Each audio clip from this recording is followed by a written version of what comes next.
What's up, guys? Welcome to the first episode of Timepiece Talks. So I have a good friend of mine named Fred coming in. He's an LA native. He has an insane car collection, like probably over $1 million. He's got a really, really cool watch collection that's probably worth close to the same. He brought all those pieces today. I have a theory that I'm going to discuss at the end of the podcast that is probably going to piss my girlfriend off, and it's probably going to piss off half of the people that I have that follow me, but I don't care because it's fucking true.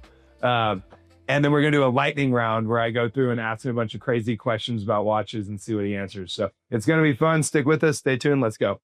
Timepiece Talks episode 1. So just a little bit about what we do here. So the concept behind this idea, and thanks for coming on the first episode, is basically we're going to explore the journey of, the watches that you have in your collection, what they mean to you, and then what allowed you to be able to be in a position where you could afford a collection like whatever the fuck that box is worth right there. So Fred, tell me a little bit about yourself. Basically what I do is I sell, lease, rent cars, and then I have a warehouse where I produce events, and then it's kind of like a campus for like kids that want to come in and like get creative with their cars, come in and do like random stuff with their cars, whether it's just like completely swapping out engines to like just wrapping the car a different color, just a place where car geeks can go, basically. And then I do random other stuff, like I do bar mitzvahs on Saturdays, and then I randomly have a church on Sunday. Not a cult. So I guess we'll just start off. Let's share with me what's going on. Actually, where do we meet? So we figured this out after we started texting that we met way before than what we thought. We met in we didn't meet in person, but in 2019. Oh my God. You were working for that car company. Yeah. And I was trying to buy a car and they denied me.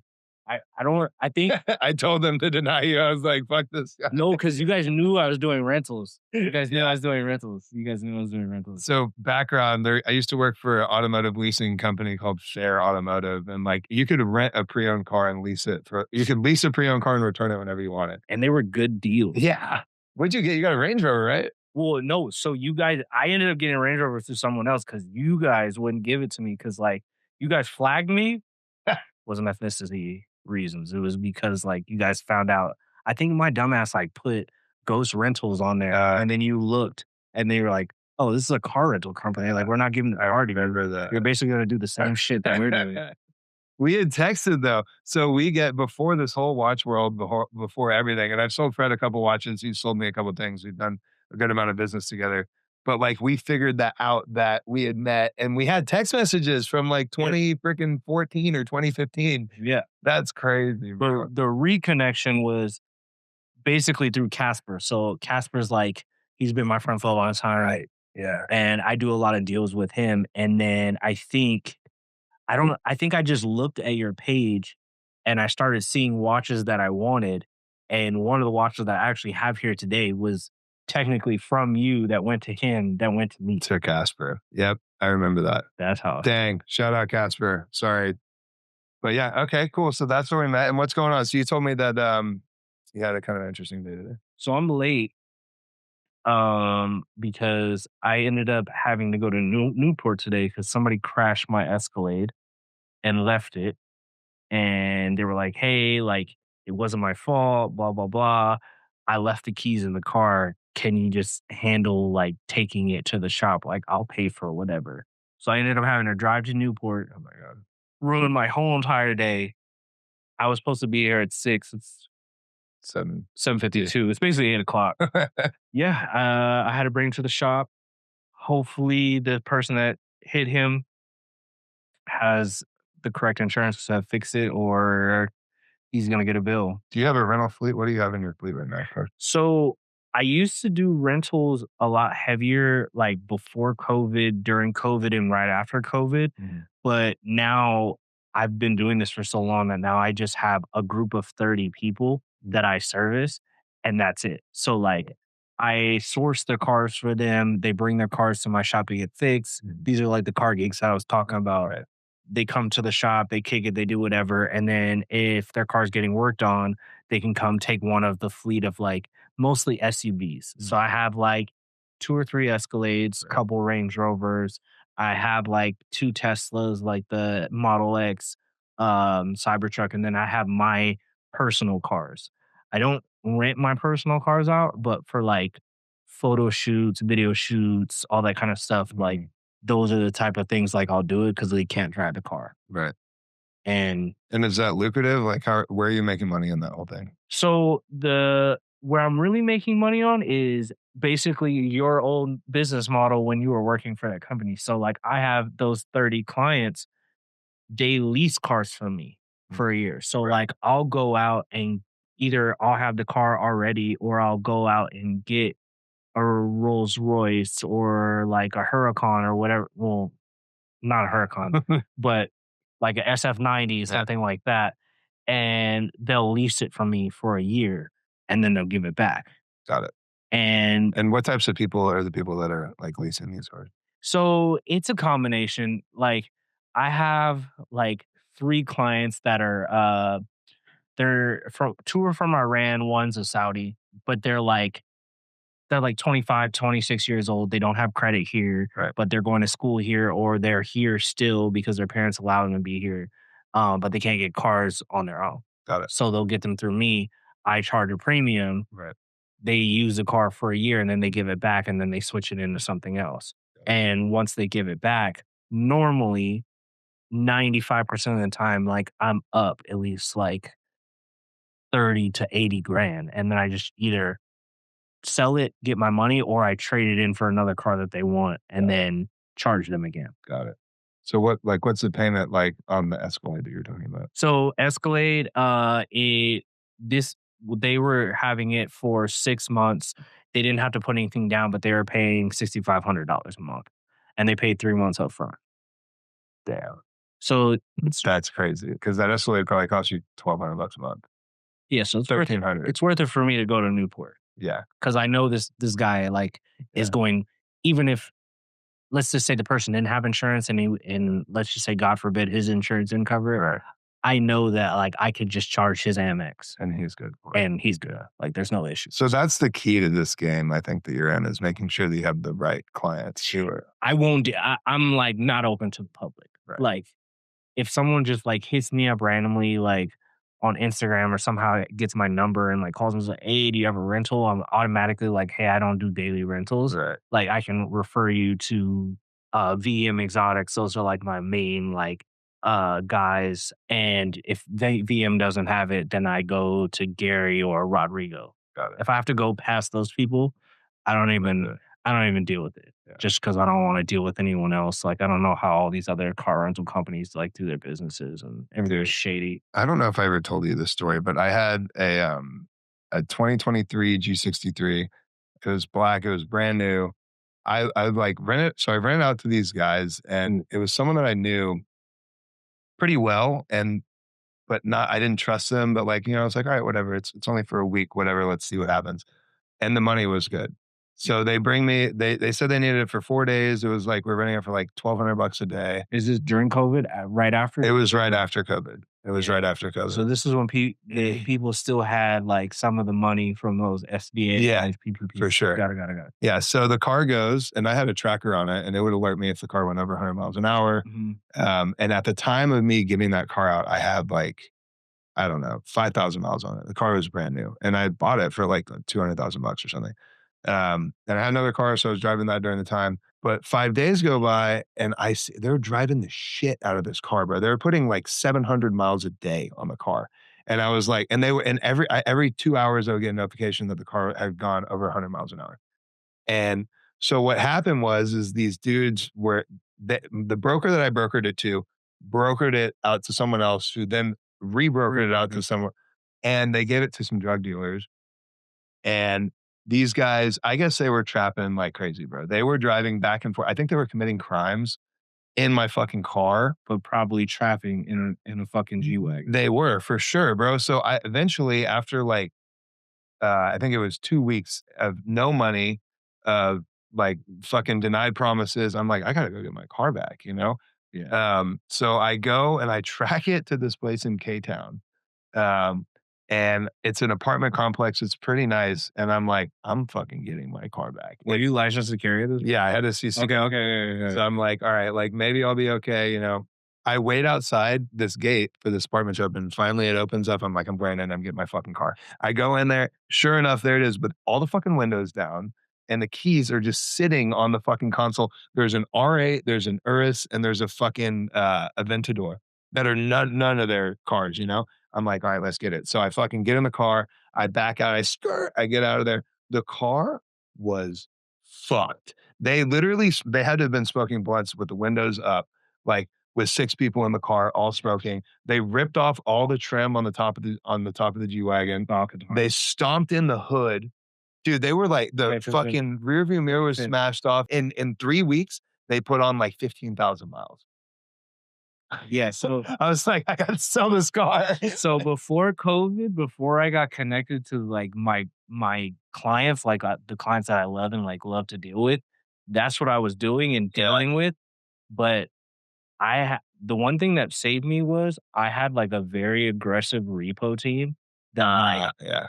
You didn't have to go do it yourself. literally I refill cars like 24 hours. Like I don't play around. Like if you don't have the money, if I see that you're gone all these miles, like I need $5,000 or I'm repoing the car. Or I won't even tell you and I'll just send You'll just show up and pick up and keep the deposit and just be like, fuck you. Like I don't even Right. care. Cause like if if you show any type of leniency, then in their mind, oh, like he's good. Like he's not gonna trip. Like we're gonna do whatever the fuck we want. Right. So you really have to be an asshole from the jump, or doesn't matter how big you are, like whoever. No, you that are. doesn't matter. Yeah, People have once they see that you're cool and they can get over on you, it's a wrap. So let's Fred brought some watches today. I think we should go check them out, see what we got going in here. I brought like my go-to watches. Like they're not.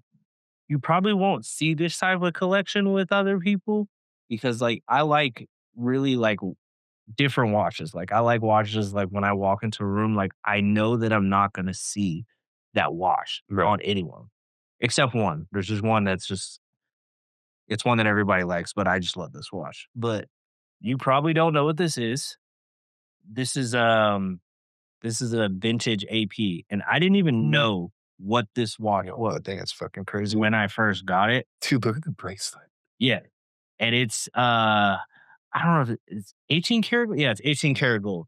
I won this at an auction for like 12 grand with papers, no box. And Damn. What year?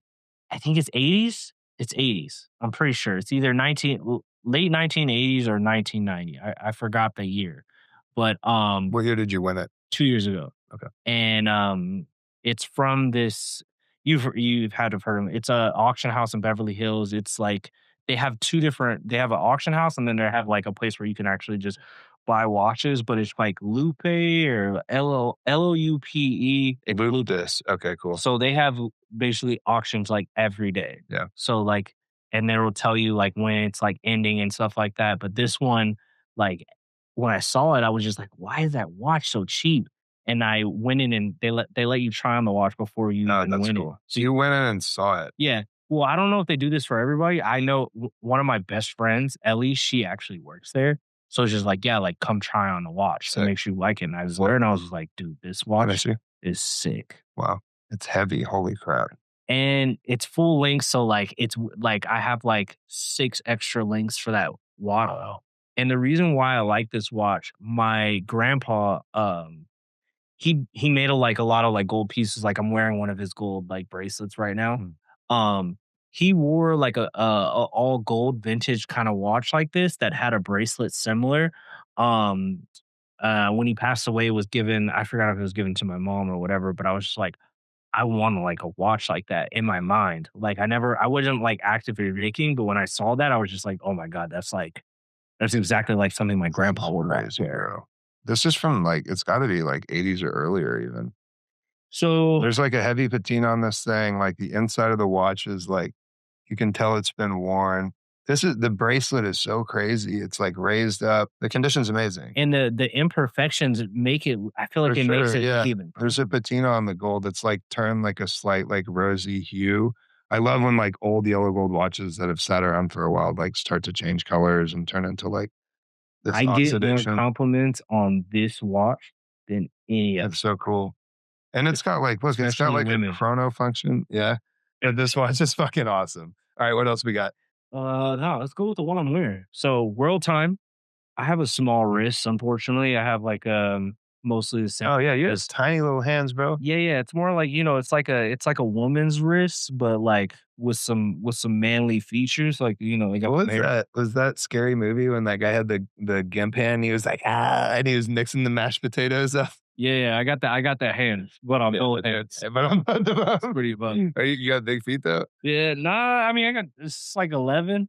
All right, that's normal. Yeah, yeah, yeah. I think that's just That's like the industry standard. I think. yeah, that comes with the skin color, I think. But World Time. This is I actually won this at an auction at the same place. Same place. This came with papers. So a lot of the viewers aren't going to be able to see this. So Mhm. like, describe like kind of how it feels and like. This is like you can wear this with the outfit that I have on. You can wear this with like a suit. You can wear this with anything. And the coolest thing about it is I didn't really understand how it works until I really played with it. But like there's a button that you press where it literally will tell you the time. So you got Hong Kong, Sydney, Hawaii, Mexico, London, Dubai. Where's Dhaka? No one knows. No one knows where Dhaka is. Doha, right?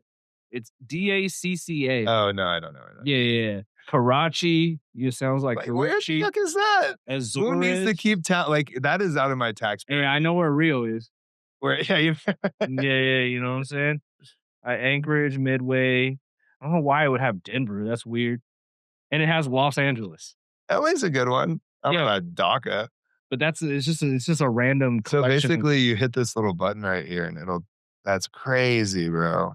But before taxes, I got that for 20 grand with Wow. papers. What do you think it's worth right now? There's like an exposed case back here. I love the Patek like seal Yeah, on the those. leather bracelet. I don't Just like such those. like a cool.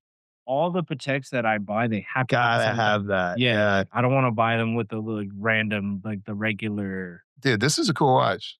I didn't know that it changed like this. And for 20 grand, 20K.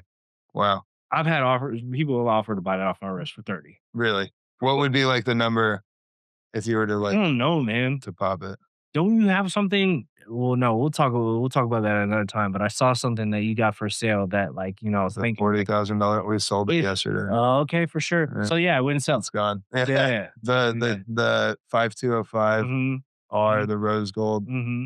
Bro, that was crazy. If I would sell that, I would have to get something like that to replace it. That's a beautiful watch. Yeah. That's a nice piece. But see, It's bigger though. That's a lot bigger. that's the problem. Like I've learned that like in the beginning, like I was buying like when I didn't know anything about watches, like I was buying like APs, like 41. Yeah. And that was really just me. And this is something everybody that's listening should really do. Like you don't buy watches just because other people are wearing the watch. True. Buy them because you actually like them. I was doing that in the beginning, and that's when I actually lost money on watches. For sure. For sure. I would go as far as to say, like, don't buy watches that other people are wearing. Yeah. Like, I'm so sick of walking into a room and seeing like 4 guys wear a fucking stainless steel Daytona. Like, why? What's the allure of spending 20x thousand or more? Now they're fucking crazy. The pricing. Like, I mean, I get it if you get it at a deal. yeah. But like, There's people, dude. I sold a fucking Panda Daytona yesterday for $35,000. yeah, I don't understand. That watch is like 15,000 MSRP. I will never buy that watch. I mean, if I got it for MSRP, That's different. That's different. I would buy the watch for sure. Worth 15. Yeah. All day.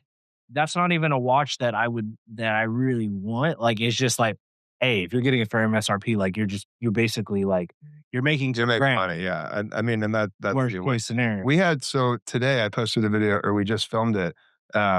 It's comparing, it's a 39 millimeter 2011 vintage AP Chrono Royal Oak with the white dial, Gerald Genta bracelet, like fucking beautiful watch. That one we have listed for like right around 30,000. Mm-hmm. It's $5,000 less than a fucking Panda Daytona, and you get like a limited Royal Oak on the bracelet. Like I'm a Daytona hater right now. Steel specifically. Yeah, I mean, especially because, bro, gold. Yeah, gold is crazy right now. So show us a gold one. Let's see what you got. So gold, this is probably my favorite watch. And this is like mint. That's great. 37 millimeter AP, Oh, box and papers. The reason why this one's so important is dated on my birthday, that's great, dude. What's your birthday? September 15th. Damn. And apparently most of these came with like, it had like a silver like inside. This is like, oh, it's gold. No way. this. What year is it? So it's 1990, September 15th. Wow. How the fuck did you find that? I think I was like fucking around. I was It's the fucking, exact day too? yes. Let So me see this thing. I was just fucking around on Chrono because like I'm either on Chrono or on Car Gurus. I'm either into Yeah, cars all day. and watches, like There. so nothing else I'm really doing like at home Oh, after. God, bro. And I was looking, and then that popped up, and I was just like, damn, that looks sick. And then it was a private seller, and then I hit him up. Even on your wrist, it doesn't It look. goes so hard. Well, AP does that, right? Like a 37 AP wears like a 38 or 39 other watch. They're such beautiful pieces, man. Yeah, like I can't wear a 41. Like I have the AP that this is the AP that technically I bought from Casper, but Casper got it from this man. Oh, is it blue? Yes. I remember this watch. Open case back. No fucking way. Yeah. That watch It's a good looking watch. this is a 39 or 41. 41. So this is big as fuck on my wrist. Yeah. But for some reason, the blue dial Mm-hmm. like looks really good on the melanin, you know? The melanin. I don't understand why it doesn't make it. It doesn't look as big for some reason. And this is just a watch that like I wanted as like a daily watch, and I wanted it because like a lot of them, especially when I was buying them, they didn't have the open case back. Yeah, the 15500 does, which is what that one is. How much did you get that one for? Do you remember? It was low 30s. After this, I'm gonna go shopping, maybe. Yeah. You know what I'm saying? But $500. No, those things right now, those are trading in like the fucking 50s, 40s, 50s, probably. Yeah, they're up a lot. No, okay, wait. So I sold the black. Okay, sorry, I take that back. I sold the black one for 36,000, I think, 15.5. So this is in the mid 40s now. The blue. are you Yeah, the market's fucking nuts right now, dude. I have a 16202 jumbo, ultra thin, 39 millimeter stainless steel blue dial and I got that from the AP dealer who blacklisted me, by the way. Dude, such bullshit, bro. She blacklisted. I'd never sold one of their watches. She found out that I was a watch dealer, calls me and she's like, I can't sell to you anymore.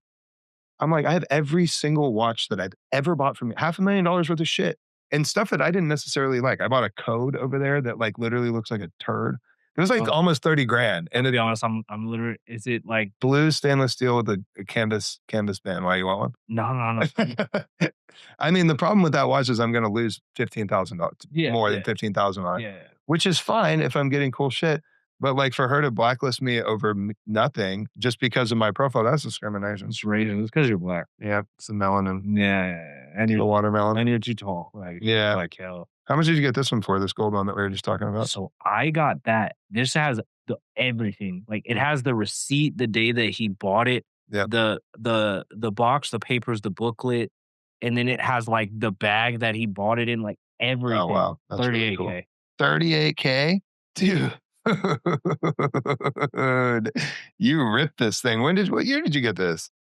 I got it like 3 years ago. That's crazy, bro. So back to just real quick, I'm going to show you some more walk-ins. I was getting paid for a year for a car payment, 2 car payments. This guy had to pay me 20 grand a month, and he was paying me in gold bars for a year. Yeah. And I was trading them when it was like, I think it was like $1,400, $1,500 An ounce? an ounce. What year is this, bro? I think it started like 2 years ago, and then it was like 1,800, but he was paying like the gold bars. Who was this guy? So he's Saudi, Yeah. but he's like 23 years old. Was he like smuggling them over in his ass, or like how's he getting these things? I don't even. Well, no, he takes a private jet. He's PJ guys. Yeah. So like, I don't know if he was bringing it All the way from Saudi. You know how much that flight costs? So I handle his cars, his house, whatever. But he was paying me the bricks, like the little. and then one time we had to split it with Casper had to split it in half, and then it was gold. And no, we had to split it, and he wanted half the gold bar back. And I don't know if you see that Casper always posts this half gold bar. Yeah, that was from my guy. No way. I'm like, He still got it. yeah. And then now I'm looking at gold and I'm like, fuck, if I had just kept that, oh my God. Bro, it's like $4,000 fucking dollars an ounce. I'm going to show you 2 more watches. Okay. That these are cheaper watches, but they're really cool watches. Okay. So Cartier, apparently what Oh, yeah. what I was told was this one was a hard one to even buy in stores. Like, I guess they didn't make that many of this watch. I could be wrong, but I got it for a pretty good deal. Casper got me this watch. Yeah, the black lacquer fucking. And then an Omega. I didn't really like care about Omega, but like I was going out of town, out of the country, and I wanted like because we were gonna be in the water, all this kind of stuff. I was like, let me get like a $2,000, $3,000 like cool watch. So I went like to a couple random places, and then I randomly saw this at the Real Real. I know you're not supposed to buy watches from the Real Real, from what I hear. You can do whatever you are. But bro, I was in the ocean with this watch, and I don't know. This is just a cool watch for me, and I feel like you should always have like a beater, like whatever watch, or you can just get a Submariner, which I was already talking to him about. Yeah, but everyone has Submariners, bro. Yeah, no one has this. Yeah. And every time I go somewhere where like, I remember there's like a couple times where I went into like a pawn shop or something like that. They're like, yo, like, how much do you want for that watch? They're trying to beat you up, bro. Yeah. They're trying to offer you $500 for that thing. No, so they How much did you get it for? So I got it for $2,800. Okay, that's what I was saying. Everybody offers me in the $1,500, $2,000. Yeah. And I'm like, I just, at this point, I'd rather just keep it. Maybe like if I have a kid or something, that's going to be like its first, like whatever watch. It's cool. It's got like, for the people that can't see it, it's like, it's got a chronograph. There's like an airplane for the minute hand, which is kind of crazy. It's got this yellow fighter pilot at the end. It's got the day, the date, split second chronograph. This thing does like a tachometer. Like this thing does a bunch of shit, which is crazy. You can get that for $2,500. I'm going to be honest. I have no idea how to set the time on everything on that. I think the Tuesday day is like a little bit broken. It looks like it needs a service, maybe, which is okay. Tom, yeah. That's all right. I mean, this is kind of one of those watches that you're not really going to like do a race and like try and figure out how fast your car is going around the track. Yeah, no, it's just like I get a lot of compliments on this watch. Cool. Especially with people that aren't into watches. Yeah. I get more compliments on something like this than I get on like my AP. Because it's just like, it's more relatable to like society as a whole. Because like, unfortunately, like a lot of people won't have these watches, or they won't spend the money on these watches because they'd rather buy a house, which is a way smarter idea. I get it. But I'm not that way. So we're gonna shift here a little bit. If your collection burned down, and you can only keep one piece, and the house is burning down, which by the way, guys, this house is beautiful. And I'll add it to the car because I know you have a couple cars. First of all, I got sprinklers in my house, so that's never happening. But if it does, if the sprinklers don't work, all right, I already know. Test or what? Boom. That's I'm taking the gold AP. Huh? Yeah, and also this is the only one that's not insured yet. So burn the whole collection. Yeah. Everything else I'm getting back anyway. Can you walk through just quickly like your top 4 favorite cars that you have? GT2 RS. How much does that car? So right now they're in the 500 to 700,000 range. I bought it for 400. And how many? Those things are telling a little bit about the GT. So it's basically a GT3 RS with a turbo. So GT3 RSs are like 500 something horsepower. GT2 RSs are 720, 710, something like that. Stock. Mine's tuned, so it's almost 800. Tuned it? That's fucking almost sacrilegious and terrifying. That car is literally the fucking Widowmaker, bro. Like, so the reason why it's a Widowmaker is because it gives you a bunch of confidence that you shouldn't have. Right. So in the canyons, like if you're in a Ferrari and you're going, let's say you're going 90 miles per hour and you see a turn, you're going to slow down automatically. But in a GT2 RS, you're like kind of playing with the turn before you go and you're like, oh shit, I can make this turn at 80, 90 miles per hour. Yeah. And you can. But if you don't know how to drive, you'll kill yourself. Yeah. And unfortunately, a lot of people don't know how to drive. That's fair. I know that I can do it, which is why I don't do it. Right. That's fair. And there's just, I mean, having 800 horsepower in a car like that, Yeah. I think a lot of the reason why a lot of people called it the Widowmaker is because it's overpowered Yeah, it's for the chassis, for like, it's just so much fucking horsepower in that car. And Porsches aren't meant to have that kind of horsepower, like I mean, the GT, how much does the GT3 have? The 992.2, the new one has like 540 horsepower. 540 horsepower. Yeah. But it's Yours has 300 more, bro. And it's older. It's like fucking 6 years older. 7. That's true. I made an allocation to get the GT3 RS. Nice. It came, and I was gonna trade in my old GT3 RS for that. Yeah. And then I test drove Didn't it, buy it. Yeah. and I was just like, I don't want this shit. It's basically the same. It like as far as feeling, it's the same car. It looks cool, I drove one last week, bro. but they were like, "Hey, like we have a GT2 RS that has 600 miles," and I was just like, "Oh, this shit." And how much did you get that one for? 400. So you made like $300,000 on that car. Yeah, like I could sell it now, and like I don't have miles on my car. Yeah. Mine, I just went over 1,300 miles. So there is a fee for coming on the podcast. You have to let me drive it 15 miles. As long as you got good insurance, you know what I'm saying? And if you die, your parents are not going to come after me for giving you the car because it's soon, then we're good. They're not going to come after you. Okay. I don't think. I won't be around to tell them. Yeah. Me neither. Yeah. You're gone, bro. I guess you'll be in the car too. I'm in Cabo, man. All right. So that's the watch that you keep. And the GT2 RS is the car that you keep. GT2 RS, everything else is like, I have an F12, sold my piece. Oh, you have an F12? Yeah, so I sold the Wait. I sold the piece. Why did you do that? But I sold When did you do that? I sold it like when it shot up. So I sold that for almost 700 grand. Yeah, that's what they're worth. Fuck, no way. And then the profit, It was a 488, right? 480p. 488, yeah. Yeah. So the profits, I think I owed like 300 something grand. So I just took the profits, bought an F12, and then kept pocketed some money. I'm in the market for an F12 right now. I need to see one in person. I'm actually going to buy one. Like I'm between a 458 Spider and the F12. Mine F12, it now has 7,000 miles, but it has bucket seats. Oh, I need buckets too. How much did you get it for? $250. Fuck you, dude. That's like, what car has more value at 250 grand? Nothing. It fucking revs to like 9,000 RPM. Holy fucking shit. And it's red. This is the best sounding car on the planet. Better than 812. It's better than anything. The only thing better than this is obviously the TDF version of this, or the Tour de France, or a LaFerrari. Yeah. But the TDF is like $1.5 million. Yeah. We're not doing that here. No, that's crazy. Yeah, I went to a Ferrari event last weekend, actually. I drove the 12 Cilindri. I think I saw that on your Instagram. Yeah, shout out James Del Pozo and Michelangelo. If you guys need a Ferrari, those are like the guys who are next door to us, and they're fucking amazing. The 12 Cilindri is that. I mean, the 12 Cilindri is like 3 variations later than the F12. And the F12 is a better car, I think. It's a better sounding car. Is for sure. The only thing that car is also very fucking dangerous.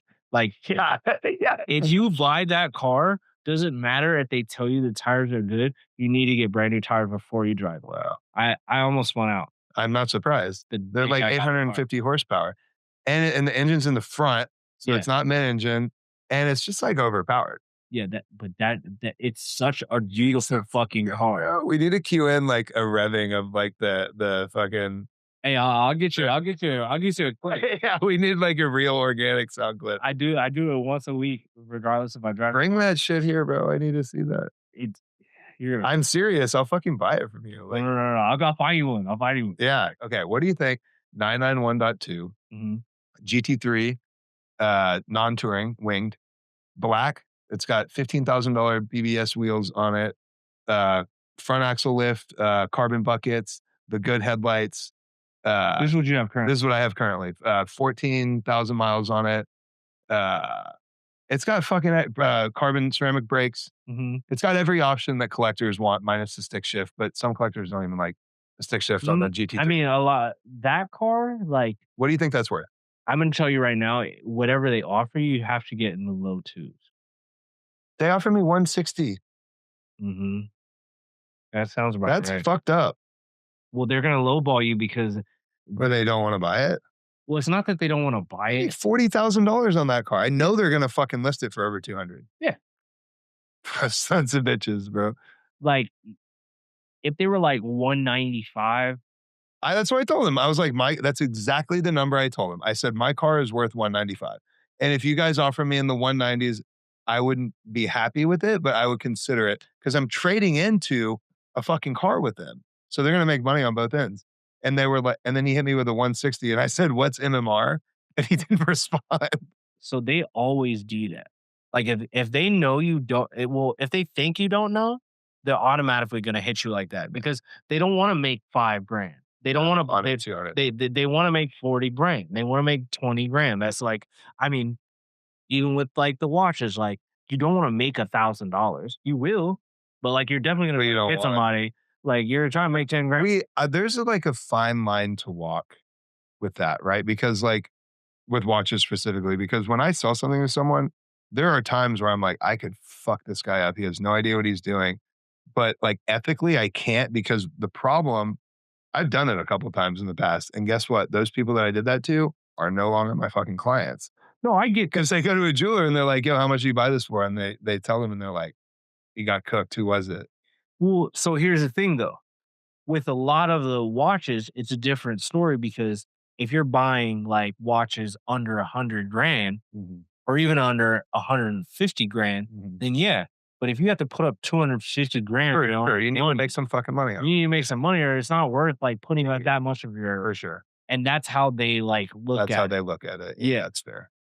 Yeah. And the problem with with watches is like you can easily pretty much fix anything for sure. Well, there's no car. The transmission goes out and the whole thing's fucked, right? Or you get a bad like. It's a lemon, or you get like there's a fucking salvage title you didn't know about, and then the car's worth 40. And California has all these like laws that like help us that were like you can limit a used car. Isn't that crazy? Yeah, it's crazy. Yeah, and honestly, like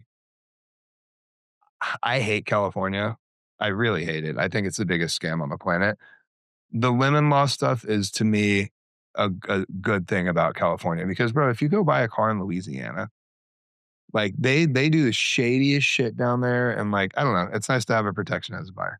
Yeah, especially with a lot of the cars that they're building now. It's pretty fun. True, very true. I want to play a game. You want to play a game? Okay. Lightning fast round. Are you ready, Fred? Okay. Here we go. Grail watch. That watch, but in rose gold. Good choice. Daily, best daily. Probably Daytona, black Daytona with blackface. Okay, good choice. Most overrated watch. Fucking Panda. Panda Daytona, fair. Most underrated watch. Half of my collection. Every single watch that you have, except for the Olive Day. That one, that's yeah. I didn't even get to show you this. That's a hype watch. Yeah, this is my only hype watch. Yeah, that watch is fucking sick though. Yeah. And it's all gold. Next purchase. It's either the vintage Pepsi or a sub with vintage markers where it's like a patina. Yeah, patina. Yeah, sick shit. Patina. We have one, by the way. I'll show you later. Never buying again. Iced out watches. Yeah. Fuck that. Watch the craze is gonna come back and you'll end up rocking one. No. If you got the melanin, bro. You got the melanin. If it's not factory, I can't be it. All right, no more. It's gotta be factory. 35. Dream collab a brand with a watch, like Tiffany and Co. Patek. Oh, that's exactly what. But you can't say that. It's got to be something that. No, that's exactly what I would say. What else is there? There's nothing else cool besides Tiffany and Co. and Patek. So make one. The Oscars and Rolex was a collab. Ooh, I didn't know that was a thing. That would be cool. Yeah, they make a rose gold Day-Date 40 with that like brown ombre dial. That watch. I would do that. Fucking amazing. Okay. That's a good one. I would do that. All right, there we go. Leather, rubber, or bracelet? Leather. Crazy choice. New school or vintage? Vintage. Big dials or small dials? Small dials, because I got women hands. Sorry, women. We're the same. Tits or ass? Ass. Damn, good choice. That's it. That was rapid fire round. No, this is Erin's theory. Yeah, what's the Erin's theory? Erin's fucking theory. Okay, so shout out Danielle. I'm sorry for my theory, but it's true, and it doesn't have anything to do with you, baby, I swear. Erin's theory. Watches are like bitches, bro. You spend your whole fucking existence working hard as fuck to get that watch, right? Yes. You also spend your whole existence working hard as fuck to get bitches, right? I agree. You also spend your whole existence working to make money to get the watch that helps you get bitches, Yes. right?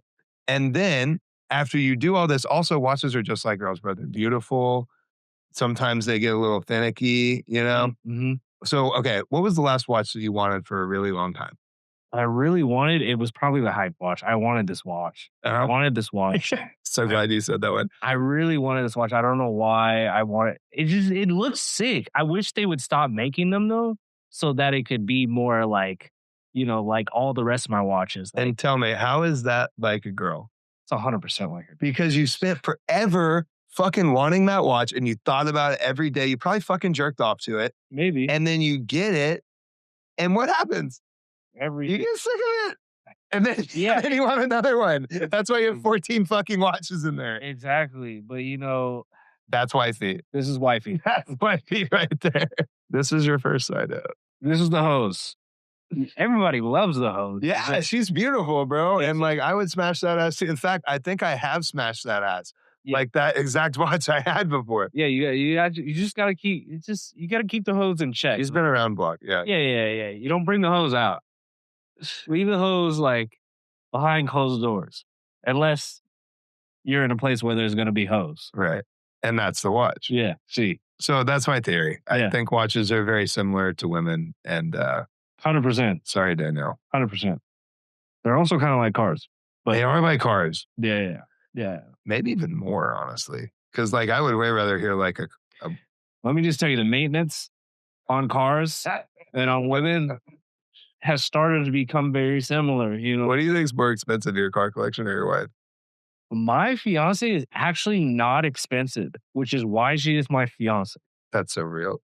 Yeah, like I didn't even once I started realizing that she doesn't care about like materialistic shit, I was just like, oh shit.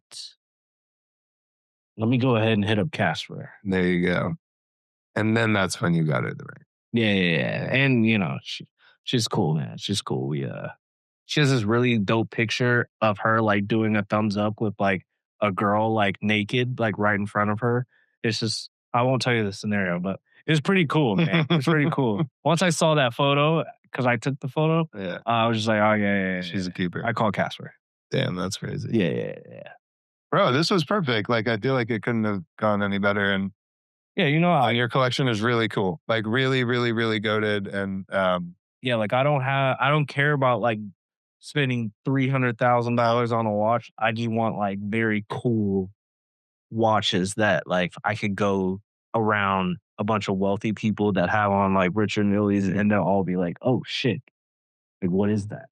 Okay, so I'll end it with one last question. If you had one piece of advice for the people that are listening that are aspiring to be able to have a collection like yours, what would you say? I would say if you're trying to if it's like a financial thing, before you do anything, figure out what like makes you not happy, but find out what you do, like something that like you have fun doing. Like I genuinely have fun doing the business that I do. And for the first 8 years of my life, I did not make any money. Like I was making $4,000 a month, $5,000 a month. Which is a lot to some people. Yeah, but in California, like that goes quick. Yeah, like that's like a $1,500 apartment and expenses. Right. And I think with me just like continuing to just have fun with that, it got me around people that actually wanted to help me along the way. And then the second thing, you don't need anybody to do what you want to do to be successful. You need yourself. That's it. Like, I feel like that's like something that everybody thinks like, oh, I need this mentor. Oh, I need to figure this out. You don't need that. Like, it might help you, but I've learned that like all the times that I try to reach out to all these mentors and shit like that, that didn't really like help me or like fuck with me because like I didn't really have what they really needed to like, like to move, make them money. Right. I just decided to do it on my own. And once I kept doing it, failing a bunch of times, and I started getting motion, all those people started hitting me up instead of like me trying to hit them of like, hey, you want to go to dinner so we can talk about this? Yeah. Like it completely switched when I really just started just saying like, hey, it's me. I don't need anybody. Like no one else is about to help me. Like I need to figure it out or I'm just going to die trying to figure it out. Right. That's like how I became successful, I think. Well, that's great advice, Fred. Thank you for coming along. Thank you guys for all watching this. If you made it all the way through to the end, I'd be shocked, but thank you very much. Last thing is if you guys liked what you saw, please like, comment, subscribe, follow our channel. And then also we're really open to feedback. So if you have questions for us, if there's a guest that you want us to bring on, we're very open and receptive to that. So thank you very much. All right, guys, into the first episode. Thanks so much. I had a great time. I hope you guys followed through and enjoyed it as well. If you guys have any questions specifically for Fred or for me, you can always comment below. Just make sure to follow us. This is a new thing for us. I think it's going to grow quickly. We're looking forward to having some crazy guests. My goal is to get all the way up to Mark Wahlberg on this. So tag Mark, let him know. We want him on the podcast. Like, comment, follow, do your thing. Thanks, guys.